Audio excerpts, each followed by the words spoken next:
Kacaritakeun dina hiji mangsa.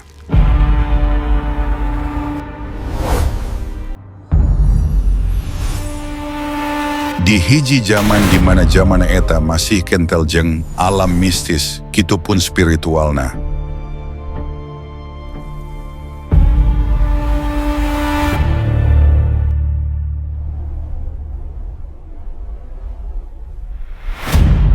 Kahirupan sagalaning makhluk harita masih pada aya, boh kahirupan manusia kitu pun hirupna alam lain nu lian ti manusia.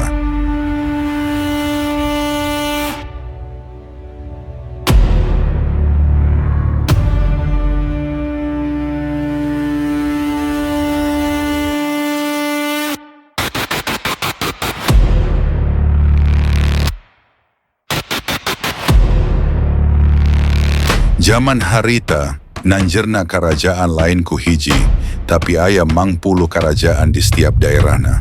Namung, aya hiji kejadian nu ngabinasa, boh kapapada makhluk kitu pun manusia. Nyataning hiji bencana nu datangna ti langit, mangrupa hiji bencana gede nu mampu ngaratakeun jeng ngancurkeun hiji kerajaan ku waktu nu singkat. Gunung-gunung meletus, alam dunia kagoncang ender alah batan, lewih ender lini zaman kiwari.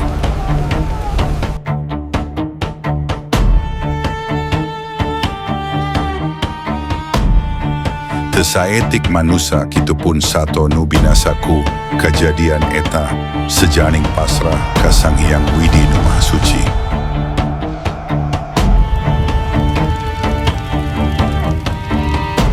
Istana kerajaan pada hancur rata jeng alam bumi.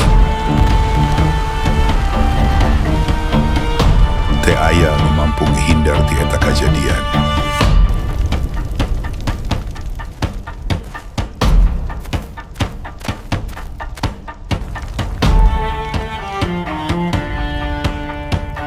Kehancuran hiji kerajaan tangtu mentak korban nu lain saeutik jumlahna.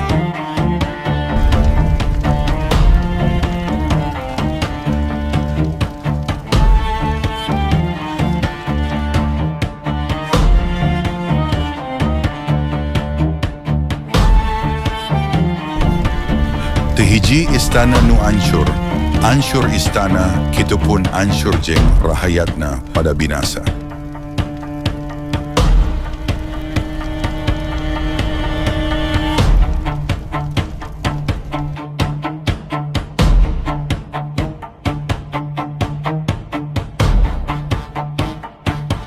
Pangeran,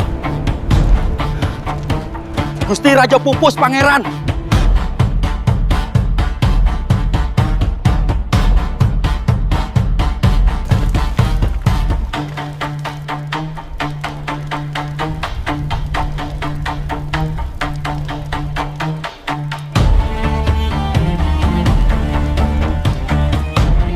Harapan ngan saukur kahayang, te aya nu jadi pamuntang iwal titu marima kana kanyataan.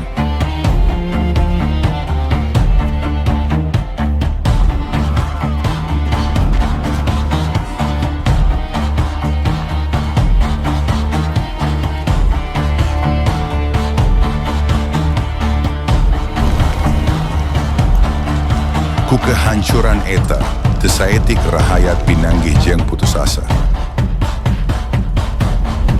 Sejaning setia kanu jadi rajana, loba rahayat milih pati ketimbang raga panggih jeng sangsara.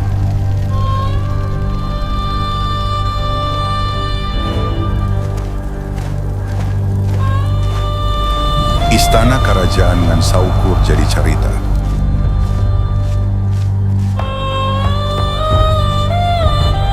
Tesaetik oge aya kerajaan nu milih, ngahiji jeng kerajaan nu lian demi ngabela kelangsungan jang kahirupan. Ninggalkeun mahkota kehormatan demi ngabela rahayatna nustia kerajana.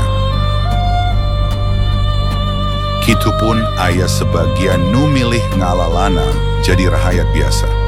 Jadi kelompok buangan tigaris mena atanapi kerajaan di masa harita. Kejadian ieu bisa jadi hiji peradaban anyar jang manusia supaya leuwih kuat. Atawa sebalikna, binasa ku sangsara dina hiji kesatuan. Kanggo sementara urang istirahat heula Ki. Memangna urang teh arek ka mana atuh Den? Urang neangan tempat anu sakirana alur tur manfaat jang salerea Ki. Lamun tiasa saenggalna Den, karunya rahayat tos jauh milampah.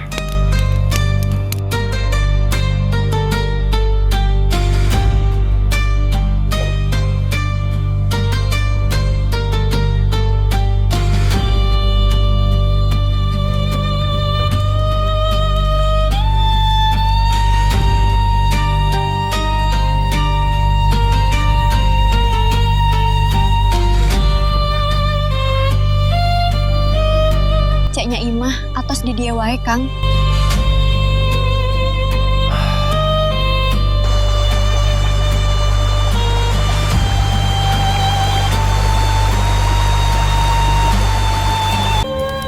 Adi, arek nepi ka iraha adi kieu.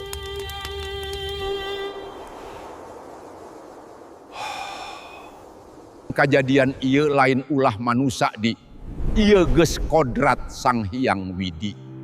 Kau lagi apal aka. Tapi naon gunana raja lamun eweh rakyatna?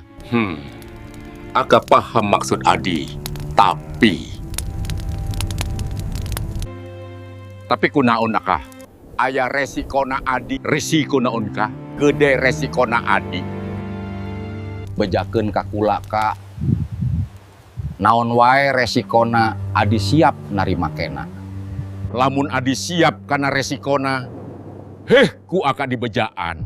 Segede naon oge nu jadi resikona, Adi siap narimakeun aka. Gunung Sanjung. Gunung Sanjung? Ya, Gunung Sanjung. Aya naon di Gunung Sanjung aka? Di tebingna aya hiji guha. Dina jero guha eta aya hiji kuburan. Terus Adi kudu naon aka? Si lain datang ke eta kuburan, lain kudu muja, tapi hirupkeun ku anjeun nu di jero kuburana. Ngaranna Ki Wacik, manehna boga hiji ilmu nu bisa ngahirupkeun nu geus paraeh. Tah, ku elmuna eta rahayat anjeun bisa harirup deui eta pan kahayang Adi. Leres pisan aka. Carana ngahirupkeun Ki Wacik kumaha aka? Keku aka dibejaan. Asal Adi sing pancek paniatan.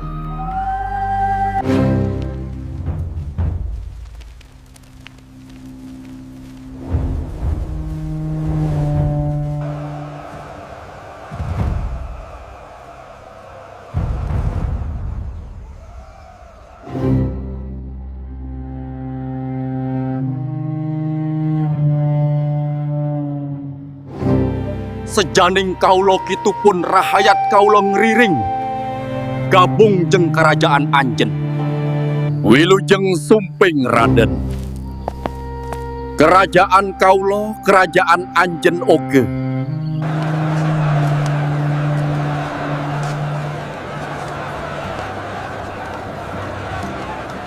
Adi, kantos opat kerajaan nu gabung sareng kerajaan urang. Nu dihawatoskeun ku kaula, perkara pangana kumaha? Leres pisan akah. Urang fokuskeun ka rahayat urang supaya gencar kana tatanen wae akah. Sae pisan Adi. Namung rahayat urang butuh bantuan oge ti rahayat kerajaan anu sanesna Adi. Perkawis eta engkin kaula ngobrolkeun jeung kakang-kakang ti kerajaan nu gabung ka kerajaan urang aka. Kerajaan urang ayeuna tos lain kerajaan Leti. Aka ku gabungna kerajaan sane ka kerajaan urang. Bisa jadi bencana alam kamari mangrupakeun hiji tanda Jang kerajaan urang kaharepna maksud Adi cikal bakal kerajaan nu jadi bangsa. Margi kitu kaula butuh anjeun dina sagala halna aka. sejaning jiwa rogo kitu pun pati kaulo sumrah ngabelo. katampi pisan ku kaula aka.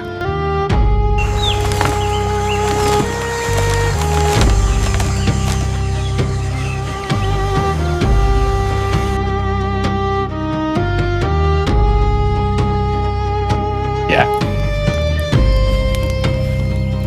Kakang bade ngalalauk, helanya kawahangan. Muhun, Kang. Kang, kanggo alun akun sakedap dari rengsehan. Halus, mun bisa poe ayana kudu beresnya. Bade ka mana, Gan? Aki, nu nyiram hayangan lauk ki. Oh, mangga atuh pami kitu mah.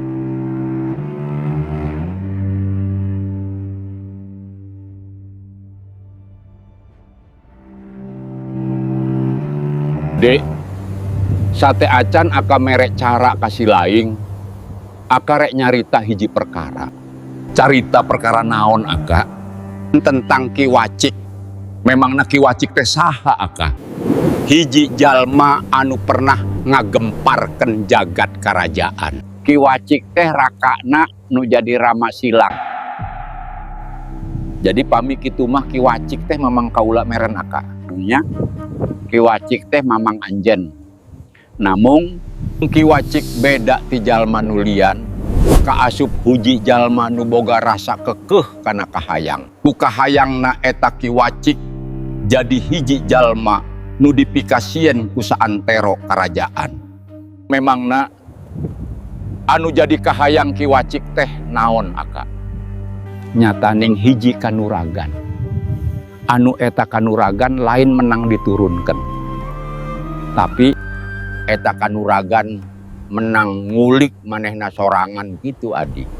Terus anu jadi perkara naon aka?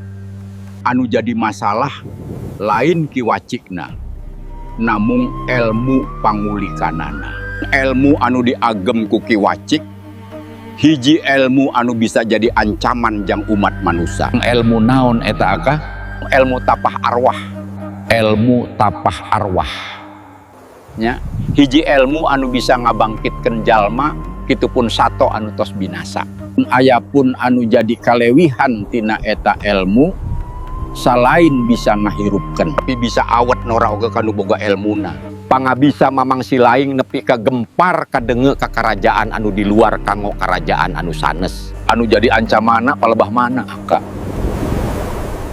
Asa teu ngarti kaula aka. Jelas mamang silaing jadi ancaman bisi ning jaga ku elmuna eta. Mamang silaing nyieun karajaan mayat hirup, mun tos kitu bisa punah babakna manusia.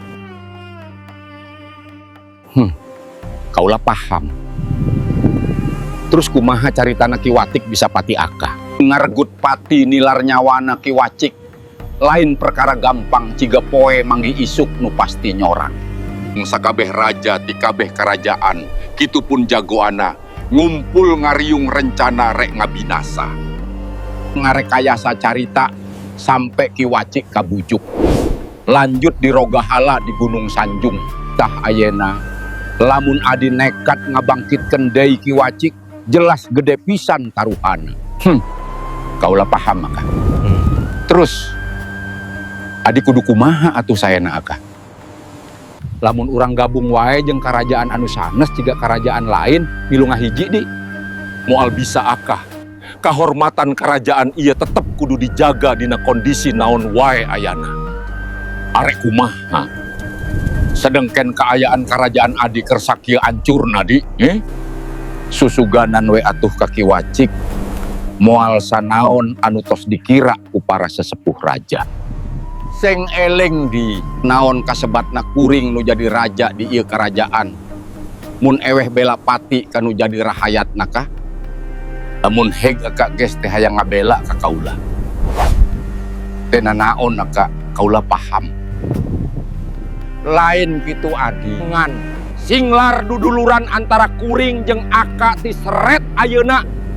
Kuring sudi ngahiji sanes kitu adi jeung jalma nu teu nyaah karahayat ulah kitu adi.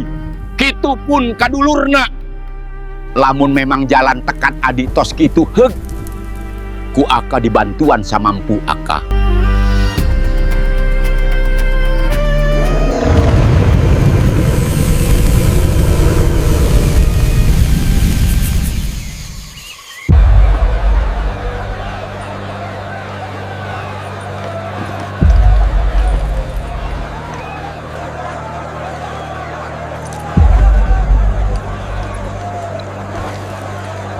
saur, beja anu bisa dipercaya, sabagian kerajaan hancur lebur. Samalah aya oge, kerajaan anu ditinggalkan, boh ku raja, kitu pun rahayatna. Anu ngandung harti, bencana kamari teh, lain di urang hungkul atuh kakang. Muhun kitu kakang Prabu. Kaulah ngadenge beja anu bisa dipercaya. Karena eweh sosok raja nu jadi pamimpin, jadi loba masyarakat anu mih jadi rampok. Upami bener kondisina kieu, jelas moal pialusen jang balarea kakang. Cik, kira-kira kumaha kakang Adiwati Yayi?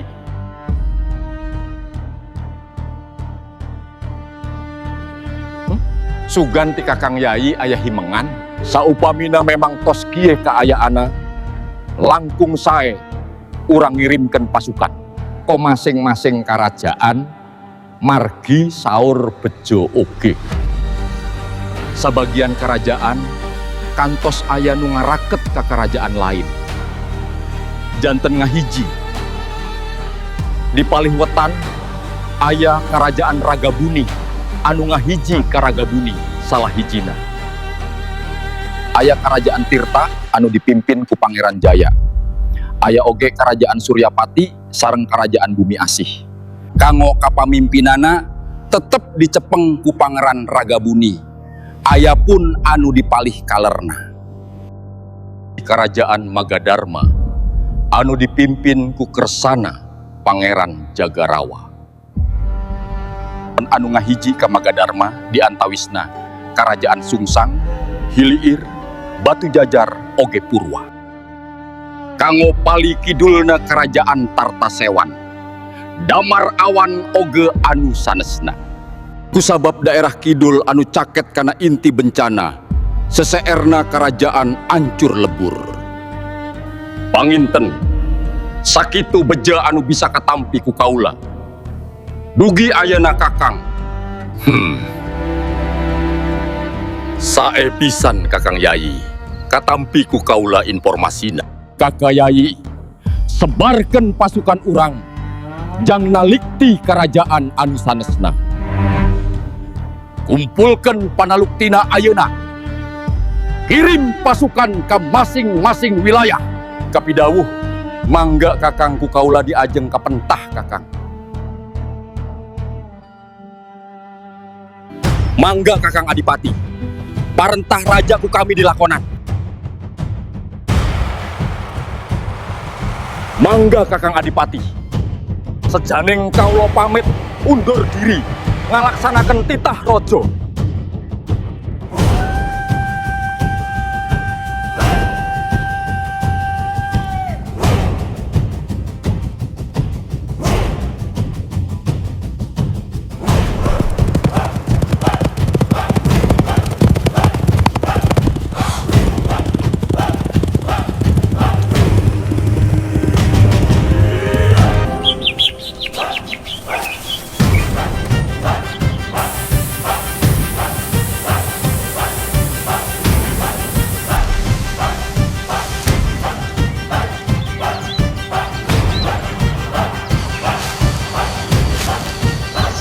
Kakang, oyo awewe gelis Kang. Arek naraon sia megat aing, ha?